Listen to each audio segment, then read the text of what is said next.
Filming. You can film. So what I'm actually doing here is I'm just gonna I'm actually gonna paint something off my Instagram site because I love Instagram photography, and it's very simple. It's basically just a beach scene. It's nothing exciting, not as complex, okay? But I'm going to, there's two ways that you can ground or you can underpaint. So grounding is basically you're adding a block of colour to your canvas, and it's thin, it's milk consistency, and you can either do it in a grey or you can ground in yellow ochre, burnt umber, or any of those tans. That's a block, you're blocking the canvas, and when you block the canvas, no, you just wash it over. You might have drawn, for example, you can then draw on top your design. It's just, what it does is it saves time when you're painting. So when you paint directly onto a white canvas, you get that white bleed through all the time. When you're applying the ground, you've got to have, you've got to still be, you don't want it so thick, you want to still be able to see the texture of the canvas coming through. But you don't want it so thin that it's ridiculous, so it's got to have a bit of bump of colour. And then what you do after you've grounded, usually you will then sketch out and mark out your composition on there. And then you can start to apply. It's like with paintings, it's always about building up from the ground up. So then you might, with your painting, actually, if you can look at this one, you might be sort of then washing the blue sky over. And then you might start to put a block in of the green and block in of the yellow. And then you start to build on top all these textures in pastel mediums and things. Can you see the difference? Oh, yes. And you can make that yellow come through. But for you, it's a really important thing to have.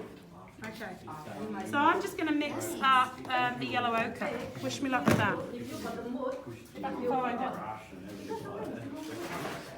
don't have sometimes all of a sudden my son will ask me. I see a lot of artists doing that. It would have like a wash underneath. An orangey colour. Well, I want that does landscape. Landscape, so it's the ochre. You know what? That's what I told Amy to use. You do when you're It's like this orangey. I think Kat's making it now. Yeah. It's like it's not this colour, it's more of an ochre, but I'm trying to find a burnt umber, and here it is.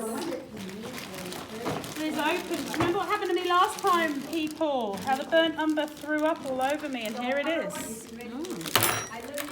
Burnt amber and what's that brown? Oh, burnt umber. This is burnt umber, and I'm going to mix it in with the yellow. I'm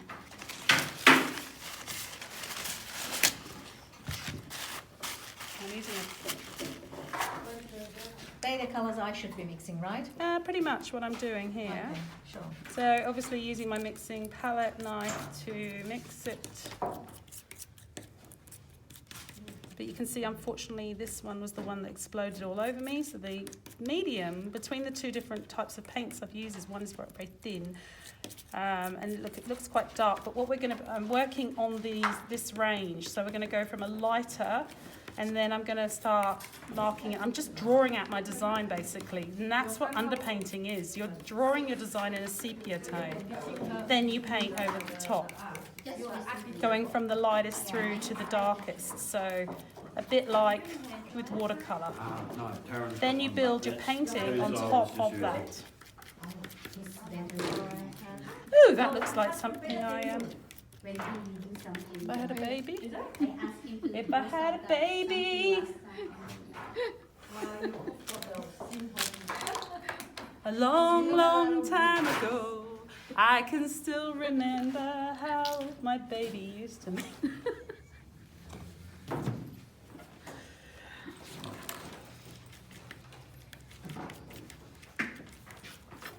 Come on, baby. So you really have to mix it with that, what you call that glass thing or plastic thing? Yep, it's a spatula. You're going to nip that back, because I Looking for my original. First, what do you call that? Oh, is it? Okay. Yeah, just mix it with the Even spatula. that, Yeah, there's a couple of thick ones there. So do you want that one back, and I'll use the thicker one? Yeah. That's yours. I don't really have a flat wood that's like that. That I can use it, yeah. Wood wouldn't be good. That's why she's using Oh, plastic, sorry. Plastic. Yeah. Yeah.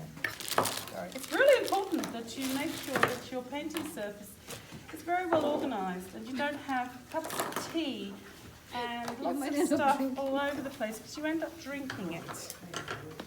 No, that's what I need to do. Brushes like that. I should have opened. I'm not ready yet.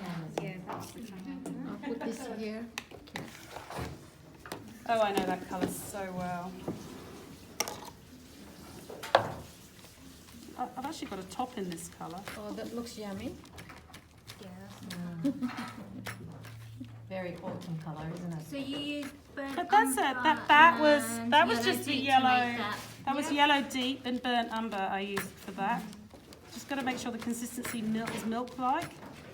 And then I'm basically for my one, I mean, it's interesting because you could look at my drawing. I think it will work the whole way through because it's going through towards that, and then the grey will look really grey with this behind it because it's working on a complement idea. Oh, okay. So, well, I'm just going to start off with this. So it's going to be a bit like grounding straight away, but you wouldn't need to do that. So you could start going, okay, so whereabouts I'm going to work on a rule of thirds here, like when I took the photo. Because my passion is actually called iPhone photography. It's my hobby. I go with my iPhone and go, I'm a professional photographer. So, and there's something underneath this canvas that's going to annoy me. So I'm marking in, I'm starting to draw as I go. I'm marking in some lines. There's no pencil going on this at all. I'm not going to be drawing. I'm drawing with the paint. But you see the clouds are this beautiful, there's like a mid thing there, and I might go in a lot lighter there. So just going to apply. It's not going to actually show you that well, because I'm going to go over with Blue. the deeper one, I think. No, the blue goes on very, very last. So for this one, but you see, you could be starting to mark in things, but I'm going to start marking in things. I think I'm going to start marking in more with the deeper colour.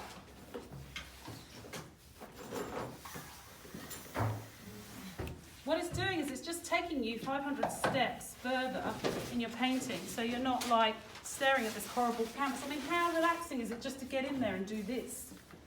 And then stand back and go, righty-ho. So this is probably a huge experiment for me because I look at, and see whether I can today create something to do with this. Like...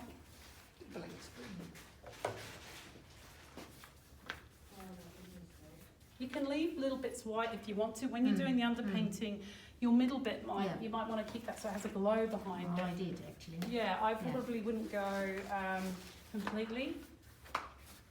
But white does build up quite beautifully over the top.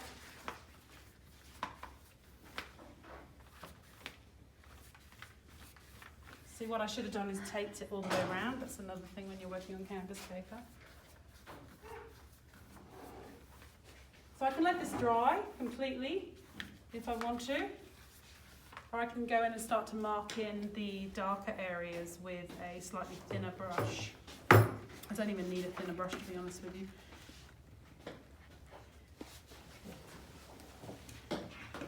And so then I'm going to put in, I wish I'd actually taped all around the outside, but I didn't. So then I can start going and putting my deepest tones in. Much better to work off a printout. Morning class, I'm Will Kemp from Will Kemp Art School, and this week we're going to be looking at how to turn a core using acrylic paint. It's actually quite good. It's quite good. And how to make a massive difference Oh, where are you? You asked. in your painting. Sorry. This is the painting we're going to be creating. It's lovely little.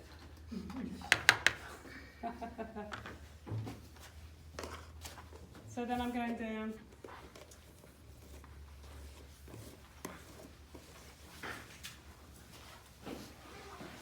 So you can see what I'm doing there. I'm picking up the deeper tones and going in with the darker. So it makes it easier when you put in the other colours because you're already doing your light and shade.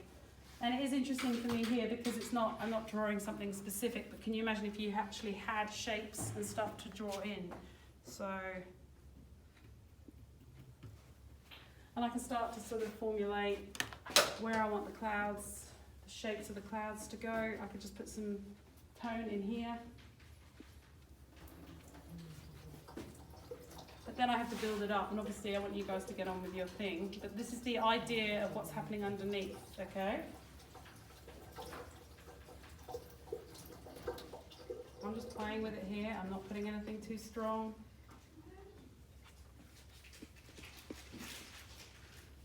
I'll actually go in with a tissue at this point.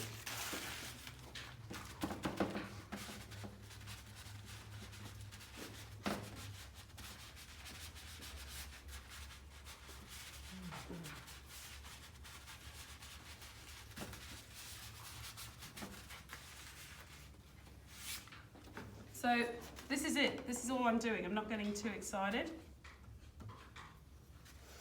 And then I layer up from that and start to apply the colours and the tones, okay? And obviously I've got to get the palette right.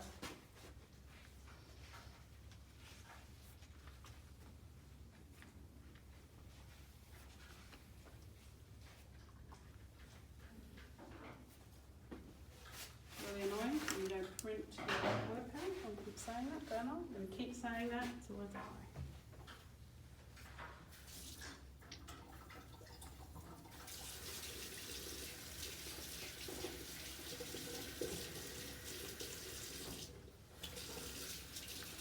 Oh, it's so relaxing. This is so nice. I'm a therapy class. So I'm going to let it dry, I think, for a bit, and then I'm going to go and do a little bit more underpainting so that the burnt umber picks up a bit more. And that's it for now.